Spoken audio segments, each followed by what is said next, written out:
오바댜 1장에서 요나 4장입니다. 이것은 오바댜가 받은 계시이다. 주 하나님이 에돔을 두고 하신 말씀이다. 주님께서 여러 민족에게 천사를 보내시면서 너희는 일어나라 에돔을 쳐부수러 가자 하신 말씀을 우리가 들었다. 나는 여러 민족 가운데서 너를 가장 보잘것없이 만들겠다. 모든 사람이 너를 경멸할 것이다. 내가 바위 틈에 둥지를 틀고 높은 곳에 집을 지어놓고는 누가 나를 땅바닥으로 끌어내릴 수 있으랴 하고 마음속으로 말하지만 너의 교만이 너를 속이고 있다. 내가 독수리처럼 높은 곳에 보금자리를 꾸민다 하여도, 내가 별들 사이에 둥지를 튼다 하여도 내가 너를 거기에서 끌어내리고야 말겠다. 나 주의 말이다. 너에게 도둑대가 들거나 밤중에 강도떼가 들이닥쳐도 자기들에게 필요한 만큼만 빼앗아간다. 포도를 털어가는 사람들이 들이닥쳐도 포도송이 얼마쯤은 남겨놓는다. 그런데 에서야, 너는 어찌 그처럼 샅샅이 털렸느냐? 내가 깊이 숨겨둔 보물마저 다 빼앗기고 말았다. 너와 동맹을 맺은 모든 나라가 너를 나라 밖으로 쫓아내고 너와 평화조약을 맺은 나라들이 너를 속이고 너를 정복하였다. 너와 한 밥상에서 먹던 동맹국이 너의 발 앞에 올가매를 놓았다. 너의 지혜가 어디에 있느냐? 나 주가 말한다. 그날에는 내가 에돔에서 슬기로운 사람을 다 없애고 에서의 방방곡곡에 지혜 있는 사람을 남겨두지 않겠다. 대만아, 너의 용사들이 기가 꺾이고 에서의 온 땅에 군인은 한 사람도 남지 않고 모두 다 칼에 쓰러질 것이다. 내 아우 야곱에게 저지른 그 폭행 때문에 내가 치욕을 당할 것이며 아주 망할 것이다. 내가 멀리 서서 구경만 하던 그날, 이방인이 야곱의 재물을 늑탈하며 외적들이 그의 문들로 들어와서 제비를 뽑아 예루살렘을 나누어 가질 때에 너도 그들과 한패였다. 내 형제의 날, 그가 재앙을 받던 날에 너는 방관하지 않았어야 했다. 유다 자손이 몰락하던 그날, 너는 그들을 보면서 기뻐하지 않았어야 했다. 그가 고난받던 그날, 너는 입을 크게 벌리고 웃지 않았어야 했다. 나의 백성이 패망하던 그날, 너는 내 백성의 성문 안으로 들어가지 않았어야 했다. 나의 백성이 패망하던 그날, 너만은 그 재앙을 보며 방관하지 않았어야 했다. 나의 백성이 패망하던 그날, 너는 그 재산에 손을 대지 않았어야 했다. 도망가는 이들을 죽이려고 갈라지는 길목을 지키고 있지 않았어야 했다. 그가 고난받던 그날, 너는 살아남은 사람들을 원수의 손에 넘겨주지 않았어야 했다. 내가 모든 민족을 심판할 주의 날이 다가온다. 내가 한 대로 당할 것이다. 내가 준 것을 내가 도로 받을 것이다. 너희가 내 거룩한 산에서 쓴 잔을 마셨다. 그러나 이제 온 세계 모든 민족이 더욱더 쓴 잔을 마실 것이다. 마지막 한 방울까지 다 마시고 망하여 없어질 것이다. 그러나 더러는 시온산으로 피하고 시온산은 거룩한 곳이 될 것이다. 그때 야곱의 집은 다시 유산을 차지할 것이다. 야곱의 집은 불이 되고 요셉의 집은 불꽃이 될 것이다. 그러나 에서의 집은 검불이 될 것이니 그 불이 검불에 붙어 검불을 사를 것이다. 에서의 집안에서는 아무도 살아남지 못할 것이다. 나 주가 분명히 말한다. 네겝 지방에서 올라온 내 백성이 에서의 산악지대를 차지하고 평지에서 올라온 내 백성은 블레셋 땅을 차지할 것이다. 그들은 에브라임의 영토와 사마리아의 영토를 차지할 것이다. 베냐민은 길르앗을 차지할 것이다. 잡혀갔던 이스라엘 포로는 돌아와서 가나안 족속의 땅을 사르밧까지 차지하고 예루살렘에서 스바랏으로 잡혀갔던 사람들은 남쪽 유다의 성읍들을 차지할 것이다. 구원자들이 시온산에 올라와서 에서의 영토를 다스릴 것이다. 나라가 주의 것이 될 것이다. 주님께서 아미떼의 아들 요나에게 말씀하셨다. 너는 어서 저 큰 성읍 니느웨로 가서 그 성읍에 대고 외쳐라. 그들의 죄악이 내 앞에까지 이르렀다. 그러나 요나는 주님의 낯을 피하여 스페인으로 도망가려고 길을 떠나 요빠로 내려갔다.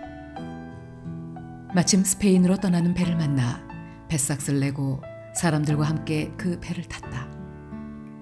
주님의 낯을 피하여 스페인으로 갈 셈이었다. 주님께서 바다 위로 큰 바람을 보내시니 바다에 태풍이 일어나서 배가 거의 부서지게 되었다. 뱃사람들은 두려움에 사로잡혀 저마다 저희 신들에게 부르짖고 저희들이 탄 배를 가볍게 하려고 배 안에 실은 짐을 바다에 내던졌다. 요나는 벌써부터 배 밑창으로 내려가 누워서 깊이 잠들어 있었다. 마침 선장이 그에게 와서 그를 보고 소리를 쳤다. 당신은 무엇을 하고 있소? 잠을 자고 있다니 일어나서 당신의 신에게 부르짖으시오. 행여라도 그 신이 우리를 생각해 준다면 우리가 죽지 않을 수도 있지 않소. 뱃사람들이 서로 말하였다. 우리가 어서 제비를 뽑아서 누구 때문에 이런 재앙이 우리에게 내리는지 알아봅시다. 그들이 제비를 뽑으니 그 제비가 요나에게 떨어졌다. 그들이 요나에게 물었다. 우리에게 말하시오. 누구 때문에 이런 재앙이 우리에게 내렸소? 당신은 무엇을 하는 사람이며 어디서 오는 길이요? 어느 나라 사람이요? 어떤 백성이요? 그가 그들에게 대답하였다. 나는 히브리 사람이요 하늘에 계신 주 하나님 바다와 육지를 지으신 그분을 섬기는 사람이요. 요나가 그들에게 자기가 주님의 낯을 피하여 달아나고 있다고 말하니 사람들이 그 사실을 알고 겁에 질려서 그에게 소리쳤다. 어쩌자고 당신은 이런 일을 하였소? 바다에 파도가 점점 더 거세게 일어나니 사람들이 또 그에게 물었다. 우리가 당신을 어떻게 해야 우리 앞에 저 바다가 잔잔해지겠소? 그가 그들에게 대답하였다.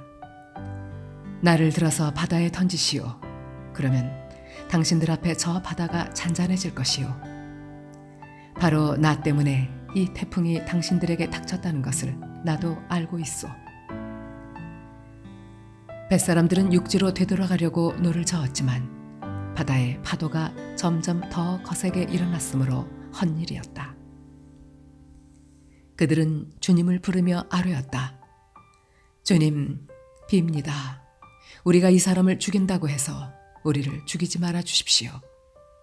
주님께서는 뜻하시는 대로 하시는 분이시니 우리에게 살인죄를 지우지 말아 주십시오.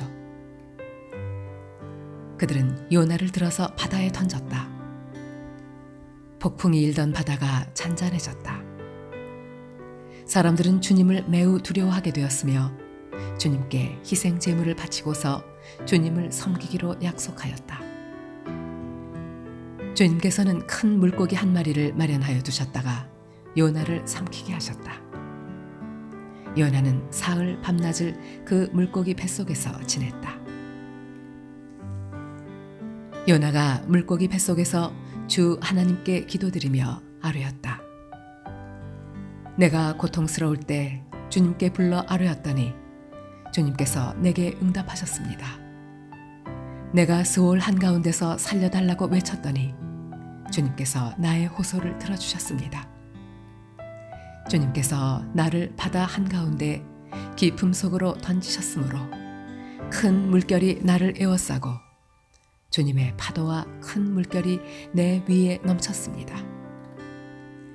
내가 주님께 아뢰기를 주님의 눈앞에서 쫓겨났어도 내가 반드시 주님 계신 성전을 다시 바라보겠습니다 하였습니다.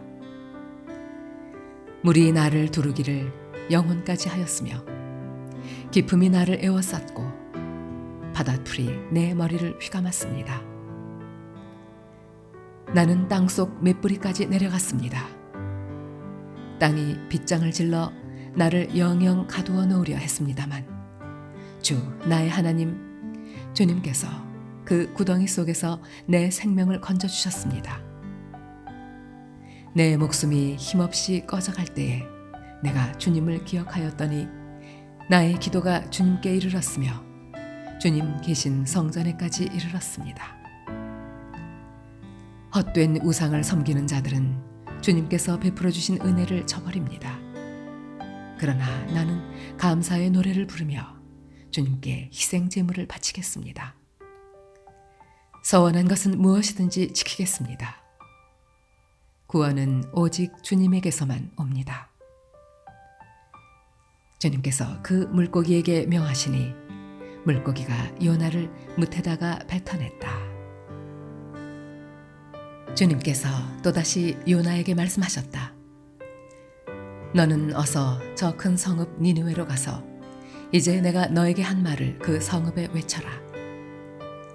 요나는 주님께서 말씀하신 대로 곧 길을 떠나 니느웨로 갔다. 니느웨는 둘러보는 데만 사흘길이나 되는 아주 큰 성읍이다. 요나는 그 성읍으로 가서 하룻길을 걸으며 큰 소리로 외쳤다. 40일만 지나면 니느웨가 무너진다.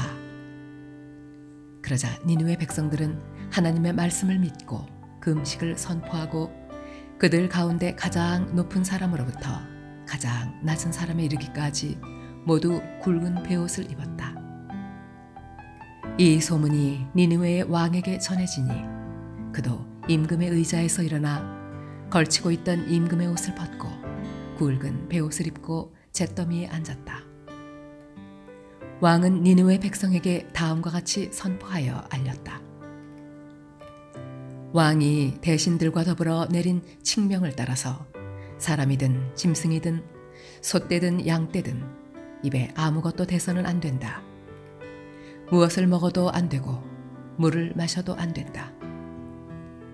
사람이든 짐승이든 모두 굵은 배옷만을 걸치고 하나님께 힘껏 부르짖어라.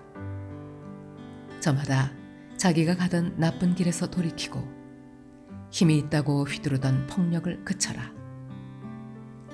하나님께서 마음을 돌리고 노여움을 푸실지 누가 아느냐. 그러면 우리가 멸망하지 않을 수도 있다. 하나님께서 그들이 뉘우치는 것, 곧 그들이 저마다 자기가 가던 나쁜 길에서 돌이키는 것을 보시고 뜻을 돌이켜 그들에게 내리시겠다고 말씀하신 재앙을 내리지 않으셨다. 요나는 이 일이 매우 못마땅하여 화가 났다. 그는 주님께 기도하며 아뢰었다.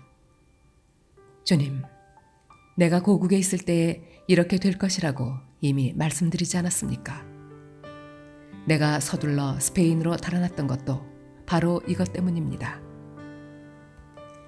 하나님은 은혜로우시며 자비로우시며 좀처럼 노하지 않으시며 사랑이 한없는 분이셔서 내리시려던 재앙마저 거두실 것임을 내가 알고 있었기 때문입니다. 주님, 이제는 제발 내 목숨을 나에게서 거두어 주십시오. 이렇게 사느니 차라리 죽는 것이 낫겠습니다.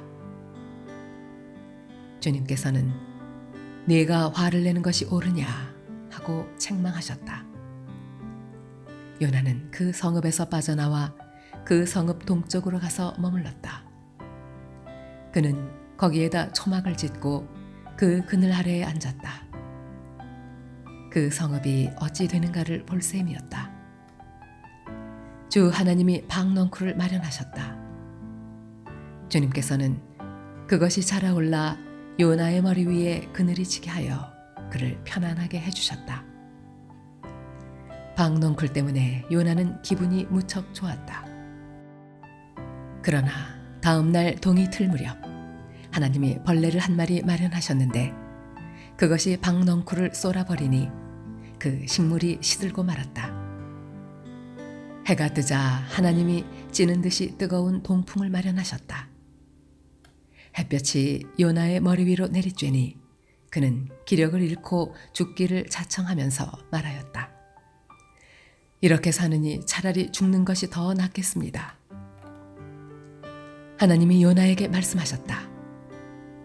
박넝쿨이 죽었다고 내가 이렇게 화를 내는 것이 옳으냐? 요나가 대답하였다. 옳다뿐이겠습니까?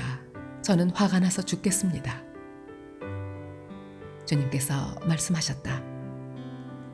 내가 수고하지도 않았고 내가 키운 것도 아니며 그저 하룻밤 사이에 자라났다가 하룻밤 사이에 죽어버린 이 식물을 내가 그처럼 아까워하는데 하물며 좌우를 가릴 줄 모르는 사람들이 12만 명도 더 되고 짐승들도 수없이 많은 이 큰 성읍 니느웨를 어찌 내가 아끼지 않겠느냐.